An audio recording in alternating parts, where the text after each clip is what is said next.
Quando eu estava no ensino médio, eu e meus amigos tínhamos um hobby um tanto travesso.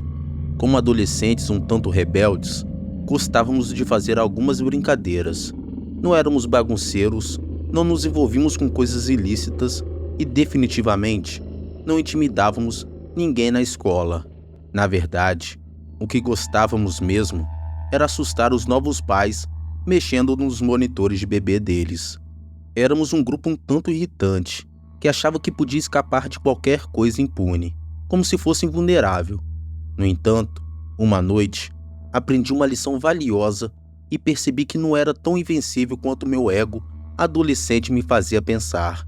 Meus amigos Dmitry, Sen e eu frequentávamos a mesma escola. Tínhamos várias aulas em comum e saímos juntos quase todas as noites após o jantar. Assistimos a programas de pegadinhas, jogávamos videogames e conversávamos sobre coisas típicas da adolescência. Em uma dessas noites, estávamos no parque contando histórias assustadoras. Sam compartilhou aquela história clássica sobre uma mãe solteira que ouviu uma voz assustadora no monitor de bebê. Como a maioria das histórias de terror, parecia besteira, mas Dmitry nos contou que algo semelhante aconteceu com a mãe dele. No monitor, ela ouviu o vizinho cantando para o bebê dela. Parecia que era possível sintonizar acidentalmente a frequência de outra pessoa. Foi aí que uma ideia surgiu na mente de todos nós ao mesmo tempo: comprar um monitor de bebê e pregar peças nas pessoas. Desculpe pelo trocadilho, mas brincar com monitor de bebê é algo bastante simples. Tudo o que precisávamos fazer era encontrar um dispositivo na mesma frequência. Decidimos levar isso a sério e comprei um monitor de alta qualidade com um seletor de frequência para poder pregar peças em tantas pessoas quanto possível. Na noite seguinte, pegamos nossas bicicletas, percorremos o bairro e encontramos nossa primeira vítima. Observamos o berçário da janela do segundo andar de uma casa simples. Dmitry pegou o monitor de bebê e começou a ajustar a frequência até ouvirmos a respiração. Lembro-me de sentir uma empolgação à medida que nosso plano começava a dar certo. Dmitry apertou o botão e começou a expirar pesadamente no receptor. Sua pequena garota estava deliciosa, murmurou ele, usando uma voz demoníaca. A luz no quarto principal acendeu quase imediatamente e ouvimos um grito agudo. Rindo muito, rapidamente saímos pedalando rua abaixo para não sermos pegos. Repetimos a mesma brincadeira várias vezes nas semanas seguintes, cada um falando no monitor por sua vez. Não querendo que ninguém descobrisse nosso pequeno jogo, escolhemos casas diferentes todas as vezes. As reações das pessoas eram impagáveis. Algumas mães respondiam em pânico, outras pareciam saber que era uma farsa e nos mandavam calar a boca. E uma pobre mulher até começou a soluçar incontrolavelmente, nos suplicando para não machucar seu bebê. Sinto-me mal por essa última vítima, agora que sou mais velho, mas naquela época era hilário para mim. Meus amigos e eu imitávamos seu choro agudo e seus pedidos desesperados por misericórdia por semanas depois. Sim, éramos uns idiotas reais. O karma é uma droga e recebi o que merecia em uma noite. Sem Dmitry estavam ocupados estudando para suas provas parciais, então fui sozinho praticar minha travessura. Naquela época, tínhamos praticamente aterrorizado todo mundo na área ao redor, então decidi me aventurar pela cidade e em território desconhecido. Não foi difícil encontrar um novo alvo.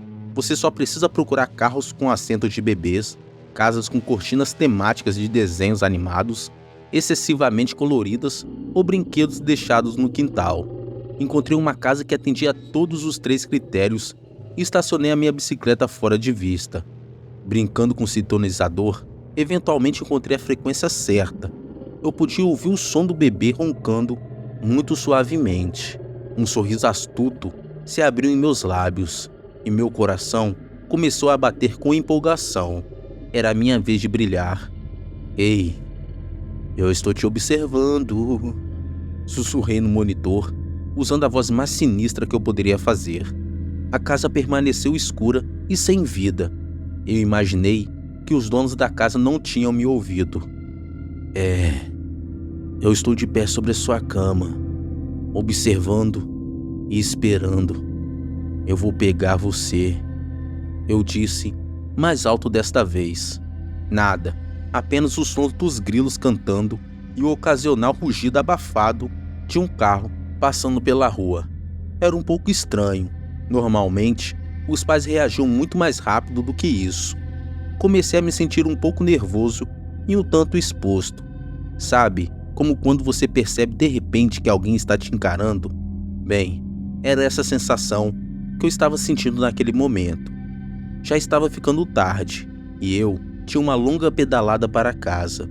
Justo quando eu estava prestes a desistir e ir embora, ouvi um som estranho e úmido vindo do monitor. Os roncos tranquilos e rítmicos cessaram e eu assumi que o bebê tinha acordado e estava prestes a começar a chorar. Em vez disso, um homem falou comigo. Você é o único que está sendo observado agora, Juan. Ele disse suavemente. Senti um arrepio terrível subindo por meu corpo com suas palavras. Como ele sabia meu nome? Eu fiquei com muito medo naquele momento. Algo estava definitivamente muito errado. E eu podia sentir isso nos tremores descontrolados que tomavam controle do meu corpo. Olhei para cima na janela do berçário e vi uma silhueta parada me observando. E me perguntei, ele tinha estado lá o tempo todo? O ar estava cada vez mais denso e difícil de respirar, embora talvez o medo estivesse tornando a respiração cada vez mais difícil. Meu corpo tremia incontrolavelmente, enquanto um sentimento de pavor se espalhava por cada centímetro de mim. Subi rapidamente na minha bicicleta, pedalando desesperadamente para escapar. Uma parte de mim pensava que eu estava exagerando, mas a necessidade avassaladora de fugir superou minha mente racional. Ei, garoto, você não pode fugir. Eu sei onde você mora, Juan. Continuou falando o homem, mesmo quando eu virei a esquina. Desci a rua, só parando quando cheguei a uma avenida movimentada, cercado por carros e alguns corredores noturnos. Foi ali que me senti um pouco seguro. Seu moletom vai ficar vermelho de sangue, moleque. Eu vou te pegar, sussurrou o homem, ainda falando pelo monitor de bebê no meu bolso. Um pedestre me olhou feio quando eu gritava alto de medo, quase rasgando meu moletom na minha tentativa frenética de tirá-lo. Para ele, eu devia parecer um garoto maluco ou algo assim. Não posso culpá-lo por se afastar de mim com uma expressão irritada, mesmo que desejasse que ele tivesse oferecido ajuda em vez disso. Depois de guardar o moletom na mochila, reparei que meu nome estava escrito na parte de trás. Era o meu maldito casaco escolar, então não é uma surpresa que o cara soubesse meu nome. Foi aí que percebi que os monitores de bebê têm um alcance bem curto, o que significava que eu estava sendo seguido. Olhei nervosamente ao redor para tentar identificar quem estava me seguindo. Seria a van vazia na rua, o cara passeando com o cachorro, o carro que acabara de passar. De qualquer forma, a última coisa que eu queria ouvir era aquela voz novamente. Então desliguei o dispositivo e comecei a pedalar em direção à minha casa. O medo aguçou meus sentidos. Comecei a notar cada movimento das árvores balançando na brisa, cada estalo de galho sobre as minhas rodas e cada carro que passava por mim. Eu me encolhia toda vez que alguém se aproximava, com medo de que a pessoa do monitor de bebê me alcançasse. Felizmente, cheguei em casa sem incidentes.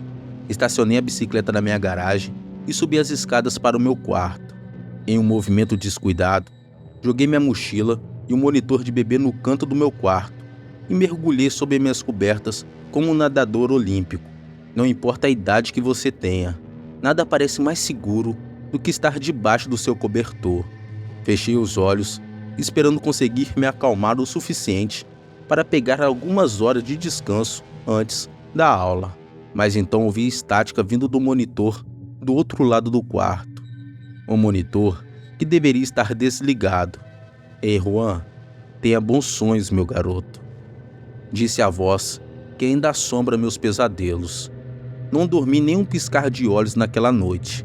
Estava com muito medo de sair da cama até o amanhecer. Quando levantei, minha primeira tarefa foi retirar a bateria do monitor e jogá-la no lixo. Eu não queria mais nada com aquilo. Arrumei uma desculpa para dar aos meus amigos para que não pensasse que eu era um grande covarde. Com enormes olheiras, me vesti, tomei café da manhã e fui para a escola pedalando. Só alguns dias depois que vi a casa nas notícias. Em uma entrevista, um policial explicou que a pequena família que morava na casa tinha sido encontrada em suas camas, com os pescoços cortados. Eu estava do lado de fora da casa quando tudo isso aconteceu.